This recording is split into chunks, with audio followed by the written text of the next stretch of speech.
आप सभी दोस्तों का एक बार फिर से स्वागत है आपके अपने YouTube चैनल एसएस स्टडी में। आज हम बात करेंगे ल्यूसेंट की किताब के अध्याय 3 वर्तनी की। जी हाँ, वर्तनी, जिसको आप इंग्लिश में स्पेलिंग के नाम से जानते हैं। ये वीडियो आप सभी के लिए बहुत ही इम्पॉर्टेंट होने वाला है, इसलिए वीडियो को अंत तक बिना स्किप किए देखिएगा। और अगर आप हमारे चैनल पर नए हैं तो चैनल को सब्सक्राइब ज़रूर कर लीजिएगा। तो बिना किसी देरी के करते हैं आज की ये वीडियो शुरू। ल्यूसेंट की किताब के पेज नंबर 25 पर आपको ये सभी वर्तनी मिल जाएंगी। सबसे पहले इसमें लिखा है, किसी शब्द में आए हुए अक्षरों को मात्राओं सहित कहने या लिखने की रीति को वर्तनी या अक्षरी कहते हैं। ठीक है, एक बहुत ही इम्पॉर्टेंट क्वेश्चन बन गया यहाँ पर, वर्तनी और अक्षरी में क्या अंतर है। तो यहाँ पर आपको पता होना चाहिए वर्तनी ही अक्षरी है और अक्षरी ही वर्तनी है। ठीक है, आगे इसमें लिखा है, वर्तनी का सीधा संबंध उच्चारण से होता है, यानी प्रोनंसिएशन से। हिंदी में जो बोला जाता है वही लिखा जाता है, ये तो हम सभी ने पढ़ा है। यदि उच्चारण अशुद्ध होगा तो वर्तनी भी अशुद्ध होगी। प्रायः अपनी मातृभाषा या बोली के कारण तथा व्याकरण संबंधी ज्ञान की कमी के कारण उच्चारण में अशुद्धियाँ आ जाती हैं। तो ये कुछ बेसिक सी जानकारी आपको वर्तनी के बारे में मिल जाएगी। आगे बढ़ते हैं अपने महत्वपूर्ण कंटेंट की ओर। सबसे पहला शब्द आपको इसमें दे रखा है आकाश, जो कि पूरी तरीके से गलत है। इसका शुद्ध रूप होगा आकाश। ठीक है, आ का डंडा आप लगा देंगे अ के बाद और क के बाद। नेक्स्ट, आगामी। आगामी गलत होता है, इसका शुद्ध रूप हो जाएगा आगामी। नेक्स्ट, आजमाइश। आजमाइश कोई शब्द नहीं होता, इसका शुद्ध रूप होगा आजमाइश। ठीक है, ध्यान से देखते जाइए, बहुत ही इम्पॉर्टेंट है ये। इससे बहुत सारे एमसीक्यूज़ बनते हैं आपके हिंदी के पेपर में। कोई भी कॉम्पिटिटिव एग्ज़ाम आप दे रहे हो, आप सभी के लिए बहुत ही इम्पॉर्टेंट है। नेक्स्ट है आर्याव्रत। आर्याव्रत में आ के बाद बड़े आ का डंडा आएगा, आ का डंडा लग जाएगा इसमें। अगला है अल्पीन। अल्पीन कोई शब्द नहीं होता, इसका शुद्ध रूप होगा आलपीन। नेक्स्ट है आपका आवाज़। आवाज़, जो लोग आवाज़ बोलते हैं बिल्कुल गलत बोलते हैं, इसका शुद्ध रूप होता है आवाज़। नेक्स्ट है आविष्कार। तो आविष्कार का शुद्ध रूप हो जाएगा आविष्कार। अ के बाद आपको आ का डंडा इसमें लगाना है। अगला है आशीर्वाद, तो ये हो जाएगा आशीर्वाद। ठीक है, यहाँ पर आप एक कॉमन चीज़ देख रहे हैं अभी तक, आ का डंडा लगेगा किसमें, आ के तुरंत बाद। अगला है इसमें आहार। आहार गलत होता है, इसका शुद्ध रूप हो जाएगा आहार, यानी कि भोजन। ठीक है, नेक्स्ट चहर दीवारी। तो देखिए, चहर दीवारी कोई चीज़ नहीं होती, आपने हमेशा सुना होगा चहार दीवारी होता है। तो इसका शुद्ध रूप में आप ह के बाद आ का डंडा लगा देंगे। अगला इसमें देखिए लिखा है अनाधिकार। ठीक है, तो अनाधिकार नहीं होता, अनधिकार होता है, इसको ठीक कर लीजिएगा आप। अगला है आजकाल। तो आजकाल तो नहीं होता, ये हो जाएगा आजकल, इसको ठीक कर लेंगे आप। शुद्ध रूप इसका हो जाएगा आजकल। अगला है आधीन। आधीन नहीं होता, इसका होता है अधीन। ठीक है, किसी के अंडर काम करना, किसी के अधीन हो जाना। कोई व्यक्ति भी अधीन हो सकता है किसी के, और कोई वस्तु भी। अगला इसमें है ढाकना, तो ये हो जाएगा इसका शुद्ध रूप ढकना। ठीक है, आगे बढ़ते हैं। इसमें ऊपर की तरफ लिखा है तत्कालिक, तो शुद्ध रूप क्या होगा इसका, तात्कालिक। त के बाद आप आ का डंडा लगा देंगे इसमें। अगला है नदान। ठीक है, बोलचाल, आम बोलचाल की भाषा में हम बहुत सारे अशुद्धियाँ करते हैं। इस वीडियो को देखने के बाद आपका जो प्रोनंसिएशन है वो काफ़ी बेटर हो जाएगा। अगर आप ध्यान से समझ के देखेंगे तो ये हो जाएगा आपका नादान। ठीक है, ना के बाद आ का डंडा लग जाएगा। अगला है निरान्न। तो निरान्न नहीं होता कुछ, ये होता है निरन्न। नेक्स्ट नाराज़।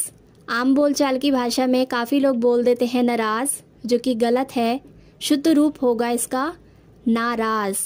ठीक है, अगला है प्रामाणिक। तो ये गलत है, इसका शुद्ध रूप हो जाएगा प्रामाणिक। ठीक है, प्र के बाद आ का डंडा आएगा इसमें। अगला है बादाम। बादाम नहीं होता, शुद्ध रूप होता है बादाम। अगला है ब्राह्मण। तो ब्राह्मण शब्द गलत है, इसका शुद्ध रूप होगा ब्राह्मण। अगला है भगीरथी, ये एक नदी का नाम है, तो इसका शुद्ध रूप होगा भागीरथी। आपको पता भी होना चाहिए और काफ़ी लोगों को पता भी होगा। फटाफट बढ़ते हैं अगले शब्द की ओर। व्यवसायिक, व्यवसायिक, व्यवसायिक कोई शब्द नहीं होता, शुद्ध रूप होता है व्यावसायिक, यानी कि या के बाद आ का डंडा लग जाएगा। अगला है साप्ताहिक, तो साप्ताहिक गलत है, इसका शुद्ध रूप सही रूप होगा साप्ताहिक, यानी कि सा के बाद आप आ का डंडा लगा देंगे इसमें। अगला है संसारिक, तो संसारिक नहीं होता, शुद्ध रूप इसका हो जाएगा सांसारिक। आगे बढ़ते हैं बिना किसी देरी के। दुरावस्था, ठीक है, तो दुर्वस्था हो जाएगा इसका शुद्ध रूप। ल्यूसेंट की किताब के अनुसार है ये, अगर आपके पास है तो आप उसमें देखकर पढ़ भी सकते हैं। समझने के लिए आप इस वीडियो को पूरा देखिएगा। आगे इसमें लिखा है बारात, ठीक है, इसका शुद्ध रूप हो जाएगा बारात। अगला हस्तक्षेप, तो देखिए हस्तक्षेप कुछ नहीं होता, इसका शुद्ध रूप होगा हस्तक्षेप। हस्तक्षेप यानी कि इंटरफेयर करना, बीच में पड़ना। अगला है हाथिनी, हाथिनी कुछ नहीं होता, हथिनी होता है, ठीक है। अगर आप हाथी का लिंग परिवर्तन करते हैं तो वो कहलाता है हथिनी, ना कि हाथिनी। अगला आप देखेंगे इसमें ई वाले शब्द, सबसे ऊपर इसमें लिखा है आशीर्वाद, तो इसका शुद्ध रूप हो जाएगा आशीर्वाद, यानी कि बड़ी ई की मात्रा इसमें आप लगा देंगे। अगला है ईद, तो ईद नहीं होता बच्चों, ये होगा ईद, इसको आप शुद्ध रूप में लिखेंगे ईद। अगला है इसमें ईश्वर, तो इसमें बड़ा ई आएगा, ठीक है। यहाँ पर ई और बड़े ई से संबंधित कुछ अशुद्धियाँ हैं जिसकी आप पहचान कर रहे हैं। आगे है इसमें ईसाई, तो ईसाई में दोनों तरफ बड़ी ई आएगी, ठीक है। अगला है गोदावरी, गोदावरी नहीं होता, इसका शुद्ध रूप होगा गोदावरी, यानी बड़ी ई की मात्रा आएगी किस पर, र पर। अगला शब्द है आपका जीरा, जीरा, तो जीरा कुछ नहीं होता, ये होता है जीरा, ठीक है, जो कि हम खाना बनाने में प्रयोग करते हैं।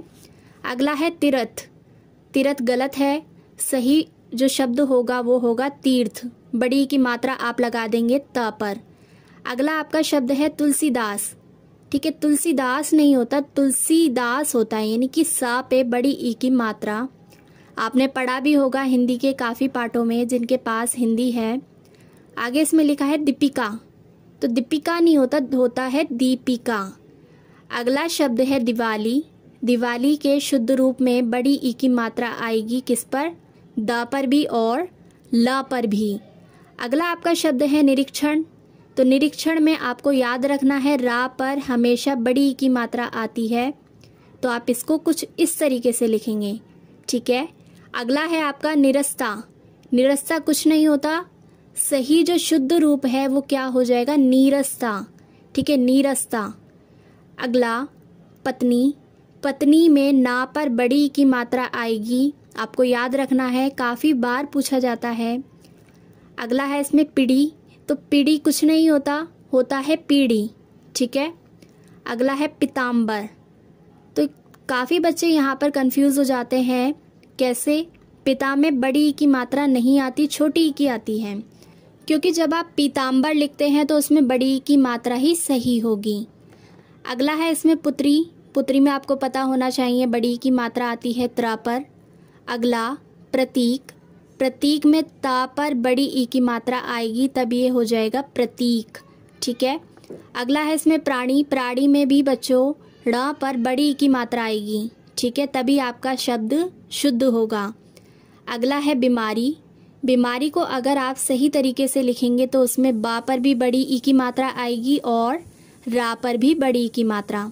अब यहाँ पे देखिए भगीरथी फिर से आ गया, तो भागीरथी में गा पर बड़ी की मात्रा और था पर भी बड़ी ई की मात्रा।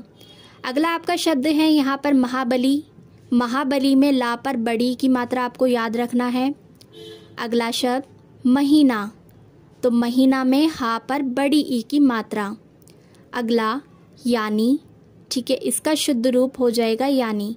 काफ़ी लोग देखिए मैंने पढ़ा है हर जगह यहाँ पर छोटी ई की मात्रा भी लगाई जाती, तो आप इसको एक बार देख लीजिएगा और मुझे कमेंट सेक्शन में बता देना आप अगला है रीतिकाल।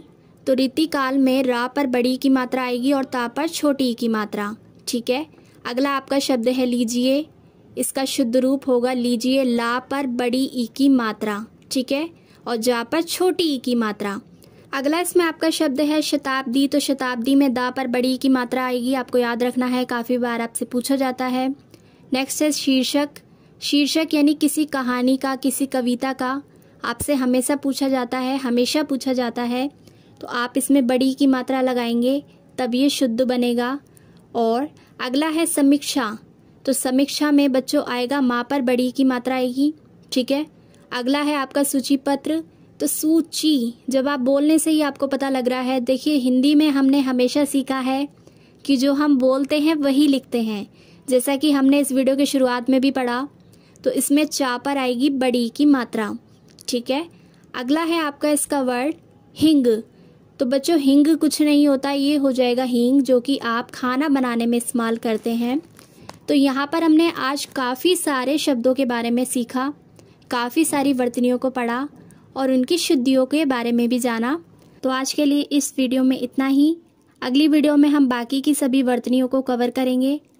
और चैनल को सब्सक्राइब करके बेल नोटिफिकेशन को ऑन करना बिल्कुल मत भूलिएगा, ताकि अगला वीडियो जब भी हमारा आए तो आपको तुरंत से नोटिफिकेशन मिल सके। तब तक के लिए आप सभी का वीडियो को पूरा अंत तक देखने के लिए